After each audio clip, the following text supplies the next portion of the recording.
Bom dia, igreja, e bom dia a todos os ouvintes da Palavra do Senhor. O intuito desse vídeo é fazer uma breve pregação sobre a Palavra de Deus, um pouco da Palavra de Deus no teu lar, na tua casa. E isso fará grande diferença na tua família. Hoje o tema é: quem é Deus e por que Ele se entregou seu Filho? Vamos começar com o livro de Gênesis, capítulo 1, verso 1, que diz: No princípio criou Deus os céus e a terra. A terra, porém, era sem forma e vazia, e havia trevas sobre a face do abismo, mas o Espírito de Deus pairava acima das águas. Nesse primeiro capítulo de Gênesis, nós sabemos um pouco sobre o nosso Deus. Deus, Yahvé, é o Criador de todas as coisas. Ele criou os céus, Ele criou as aves, Ele criou todos os animais do campo, toda a fruta boa e agradável aos olhos, como diz em Gênesis, para criar um jardim, criou tudo o que há no mundo, na terra, no mundo, que favoreça a humanidade. E vamos adiantar mais um pouco, em Gênesis 1, 26, ele diz: Deus também disse: façamos o homem à nossa imagem, conforme a nossa semelhança. Primeiro Deus cria o jardim, Ele cria todas as coisas. E antes de criar todas as coisas, o Senhor já tinha no seu pensamento a humanidade. Criar você e a mim para que possamos viver em harmonia, para que possamos sermos frutos dessa árvore celestial chamada Deus. Deus criou todas as coisas e Ele criou você. A primeira coisa que nós aprendemos sobre Deus é que Deus é criador. Ele criou todas as coisas. Todas as novidades que estiverem aos nossos olhos não são novidades para Deus. Ele já tem criado. Nós apenas estamos descobrindo as coisas aos poucos. A palavra de Deus ainda diz, em Gênesis 3, que é a segunda parte do tema. Porque que Deus, sendo Deus, enviou seu próprio Filho.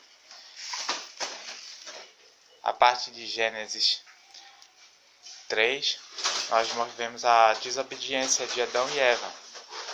E diz no verso 1: Ora que a serpente era mais astuta que qualquer animal do campo, que Deus tenha feito. E ela disse à mulher: Assim Deus disse: Não comereis de toda árvore do jardim? E respondeu a mulher à serpente: Do fruto das árvores do jardim podemos comer, mas do fruto da árvore que está no meio do jardim, disse Deus: Não comereis dele, porque no dia que comerdes dele morrerás. Então a serpente disse à mulher: Certamente não morrereis. Lembrando que a serpente, o dragão, o diabo, ele é o pai da mentira, ele é mentiroso. Ele usou de astúcia para enganar a mulher, e assim a mulher enganou o homem, e os dois comeram o fruto. E o pecado veio através de um fruto? Não. O pecado veio a partir da desobediência. Se Deus ordenou uma coisa simples para o homem, não comer de um fruto, porque no jardim havia tantos frutos, ou seja, havia tantas coisas para se fazer, havia tantas coisas que Deus tenha permitido a partir da onisciência de Deus. Deus criou tudo, todas as coisas, eram agradáveis aos olhos, eram saborosas à vista, ao paladar. Então, por que comer um fruto que trazeria condenação a toda a humanidade? E nós, porque somos julgados e condenados por um pecado que não cometemos. Mas se formos prestar atenção no texto, a palavra de Deus diz que a partir da desobediência o pecado entra dentro do mundo. E quando o pecado entra dentro do mundo, as pessoas começam a pecar. Então, se você olhar para você mesmo, você vai ver que você é pecador. Lá em Apocalipse diz: Tu és nu, pobre e precisa das coisas, precisa de colírio para ver, né, dos céus, precisa dos olhos de Deus, do Espírito Santo para ver as coisas e entender como Deus quer que nós entendemos. Nós precisamos de roupas para vestir, porque somos nus, somos pobres e somos miseráveis, ou seja, não temos absolutamente nada nessa vida, se não for pela presença de Deus. E a partir disso nós sabemos que se o pecado entra dentro do mundo, eu sou pecador, eu sou falho. Então vamos continuar em João, na parte primeira, do verso 1 também.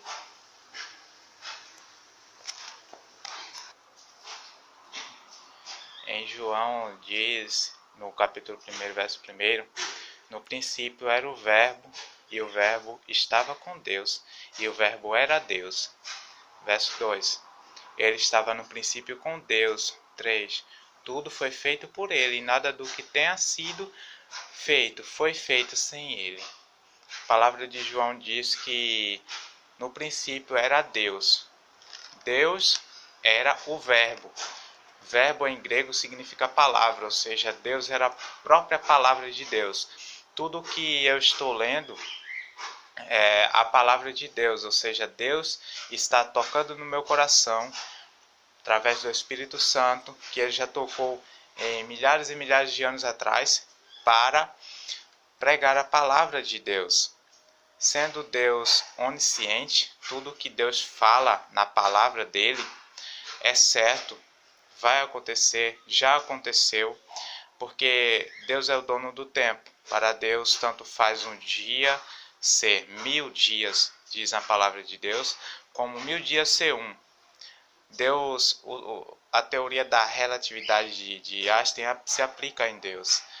Deus, ele controla todas as coisas, ele é o Senhor do tempo. E ele é o verbo da vida, ele é a palavra da vida.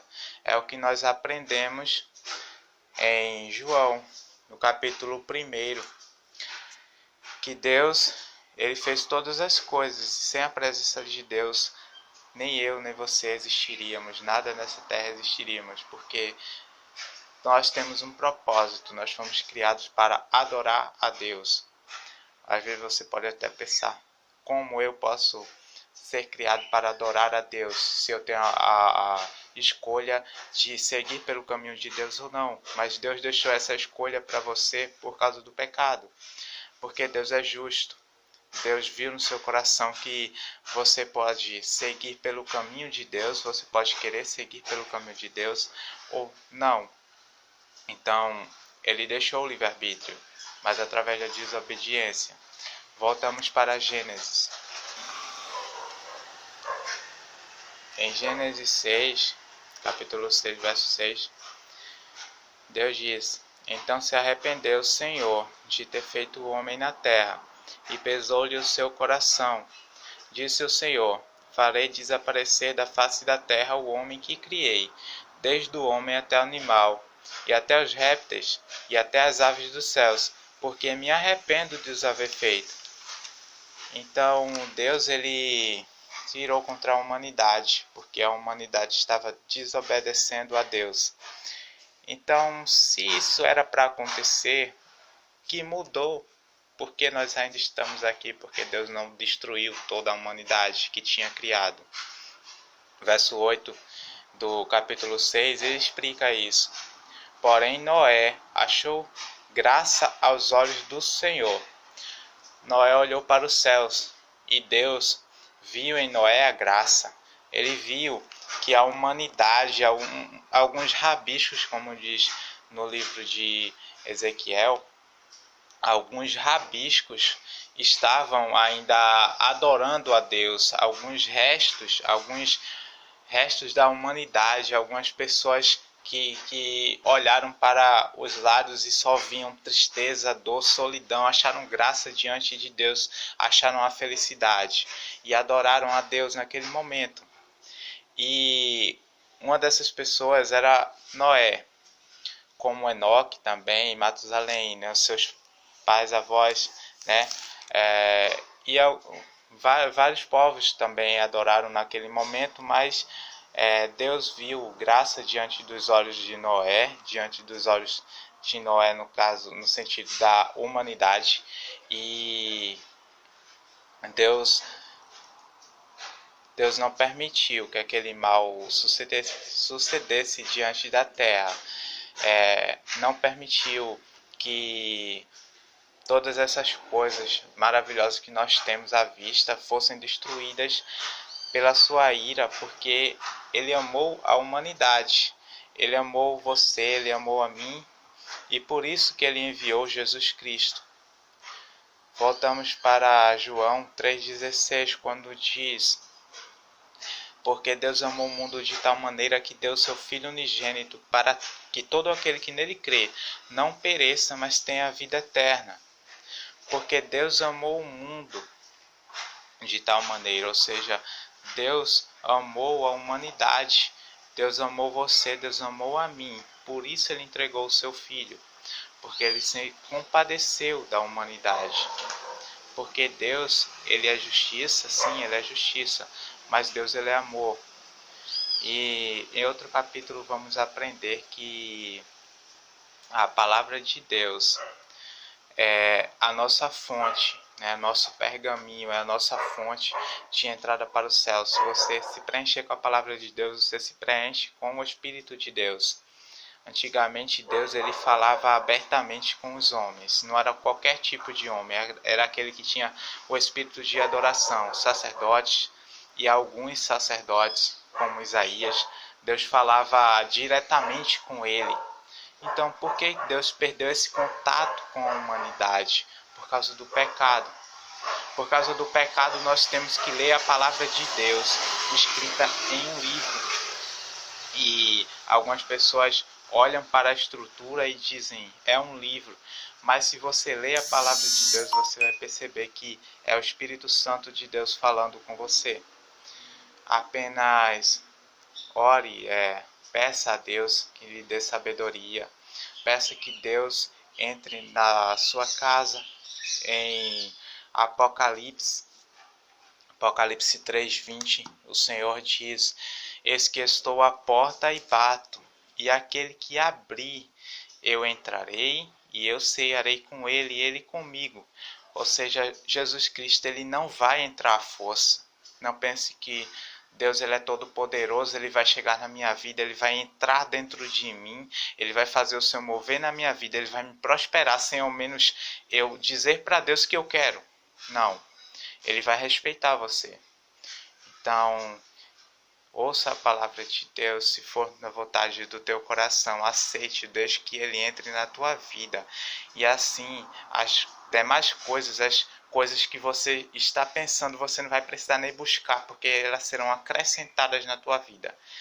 Essa palavra que eu tenho para você. Deus, ele é o Criador de todas as coisas. Deus é paz, Deus é amor. Deus é a justiça. Se você sente que está sendo injustiçado na vida, não procure a sua justiça. A justiça do homem é falha. A justiça de Deus, ela é certa. A justiça de Deus, ela é eficaz, ela é eficiente. A justiça de Deus é do jeito que Deus bem determina. E às vezes a gente até pensa que Deus, ele falha na sua justiça, mas a justiça de Deus, ela não falha. E o amor de Deus, ele ultrapassa a justiça de Deus. O amor de Deus por você e por mim não tem preço. Jesus Cristo pagou todas as nossas condenações, todos os nossos pecados. Se você olhar para você e se sentir pecador, lembre que Deus, Jesus Cristo, ele morreu pelos meus pecados, para que não tenhamos condenação, para que prossigamos com a palavra de Deus, para que sejamos frutificados pela palavra de Deus. Deus é como um pai que se compadece dos seus filhos. Ouça sempre essa palavra, coloque no seu coração. Não sou eu que estou falando, é a palavra de Deus. Eu utilizei o instrumento, eu utilizei a espada, o escudo, eu utilizei a palavra de Deus para te dar essa palavra de consolo, de paz. Deus ele é Criador, Deus é amor, Deus é paz, Deus é justiça. Jesus Cristo, o Yeshua, que significa Salvador, ele é o Salvador da tua vida. E o Espírito Santo é a presença de Deus diante de ti. Então que se faça a vontade de Deus na tua vida, na tua casa. E que Deus te abençoe.